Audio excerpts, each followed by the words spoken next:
இமாச்சல பிரதேசத்தோட அந்த குளிரான பனிமூட்டமான மலைகளுக்கு நடுவுல இன்னைக்கு வரைக்கும் மக்கள் போகவே பயப்படுற ஒரு இருட்டான சுரங்கப்பாதை இருக்கு. அதுதான் டனல் நம்பர் 33. வாங்க, இந்த மர்மமான பயணத்துக்குள்ள நம்ம போலாம். இது வெறும் ஒரு வரலாற்று பதிவு இல்லைங்க. ஒரு ரயில்வே இன்ஜினியரோட மரணம், அரைக்குறையா நின்ன ஒரு வேலை, அது மட்டும் இல்லாம இன்னமும் அந்த இருட்டுக்குள்ள சுத்திட்டு இருக்கிறதா சொல்லப்படுற ஒரு ஆவிய பத்தின கதை. சரி, நேரடியா விஷயத்துக்குள்ள போலாமா?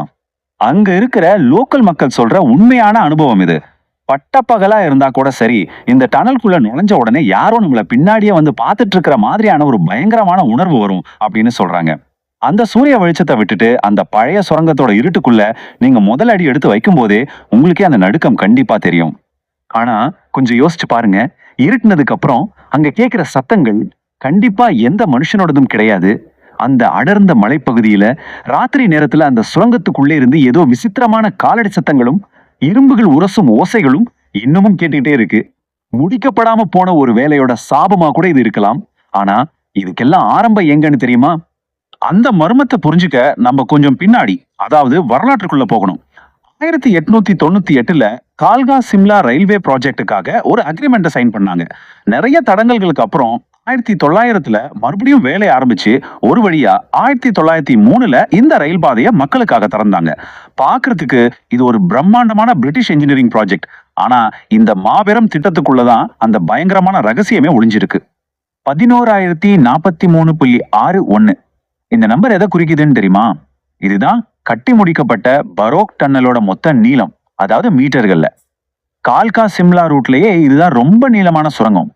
ஒரு ரயில் மணிக்கு 25 கிலோமீட்டர் வேகத்துல போனா கூட இந்த டன்னலை கிராஸ் பண்ண 2 நிமிஷம் ஆகுமா. அந்த 2 நிமிஷமும் உங்களை சுத்தி மூச்சு திணற வைக்கிற கும்மிருட்டு மட்டுமே தான் இருக்கும். அந்த காலத்து இன்ஜினியர்கள் எவ்வளவு தில்லானவங்கன்னு நம்ம கண்டிப்பா நினைச்சு பார்க்கணும். இது வெறும் 2 அடி 6 அங்குலம் கொண்ட ஒரு குறுகிய நேரோகேஜ் ரயில் பாதை. இயற்கையை அழிக்காம மலைகளை குடைஞ்சு மொத்தம் 107 சுரங்கங்களை அவங்க உருவாக்குனாங்க.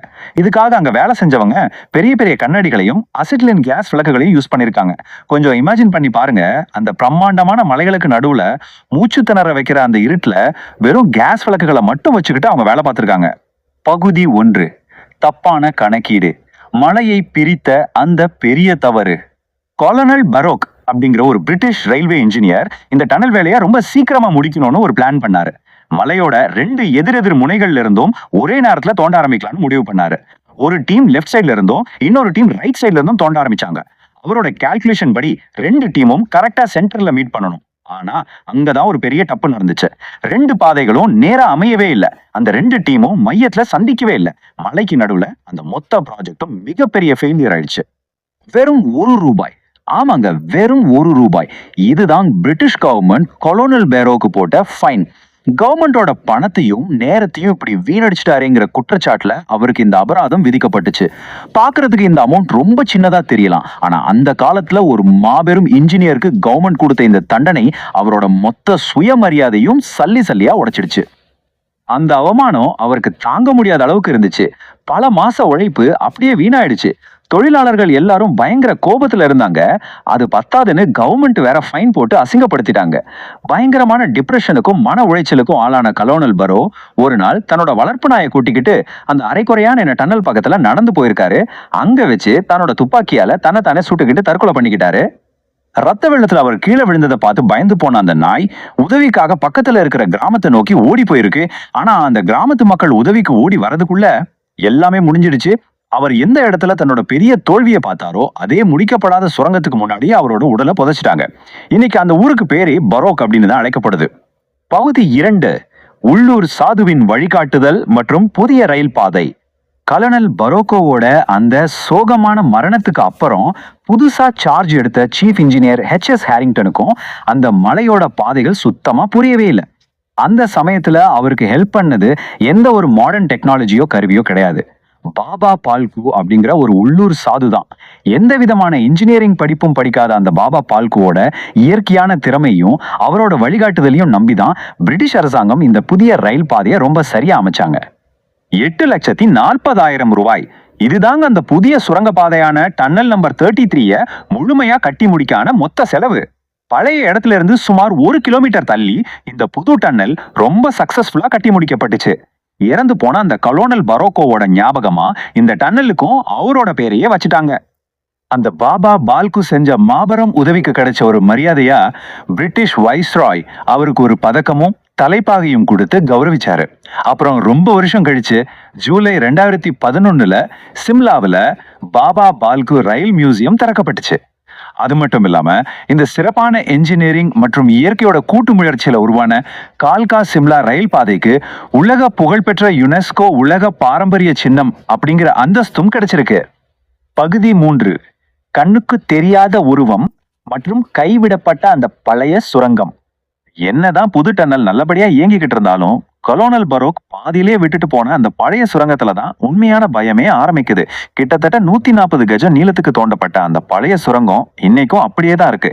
அதோட சுவர்கள் எப்பவுமே ஒரு மாதிரி ஈரப்பதத்தோட சில்லுன்னு இருக்கும்.